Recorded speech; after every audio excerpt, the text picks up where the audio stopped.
જે વ્યક્તિને સૌથી શ્રેષ્ઠ સન્માન મળવું જોઈતું હતું તેનું ભારતમાં જ અપમાન કરવામાં આવ્યું. જે વ્યક્તિએ ભારતને શક્તિશાળી અને ધુરંધર બનાવવાના પ્રયત્નો કર્યા, પરંતુ બદલામાં તેમની સાથે એવો વ્યવહાર કર્યો કે સાંભળીને તમારી રૂહ કાપી ઉઠશે. જી હા, એ વ્યક્તિ છે શ્રીમાન નમ્બી નારાયણન. આ વિભૂતિએ 1992માં રોકેટનું ક્રાયોજેનિક એન્જિન બનાવવાનું શરૂ કર્યું. આ સમયે વિશ્વમાં માત્ર 3 દેશ અમેરિકા, રશિયા અને ફ્રાન્સ પાસે જ ક્રાયોજેનિક એન્જિન હતા. 1994માં આ વૈજ્ઞાનિક ક્રાયોજેનિક એન્જિન બનાવવામાં લગભગ સફળ પણ થઈ ગયા. ત્યારે જ તેમના પર પાકિસ્તાનના એજન્ટ હોવાનો આરોપ લગાવવામાં આવ્યો અને જેલમાં મોકલવામાં આવ્યા. આરોપ શા માટે લગાવવામાં આવ્યો? ઇટાલીની બાર ડાન્સરને ઈસરોની અંદર મુલાકાત લેવા નથી દીધી એવું સૂત્રો બતાવી રહ્યા છે.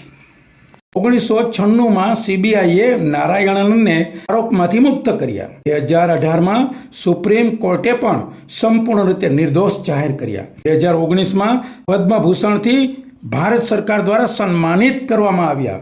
આ વર્ષે 15મી ફેબ્રુઆરી મહાશિવરાત્રિના દિવસે આપણા આ વૈજ્ઞાનિક નમ્બી નારાયણનને રક્ષામંત્રી રાજનાથસિંહે સન્માનિત કર્યા.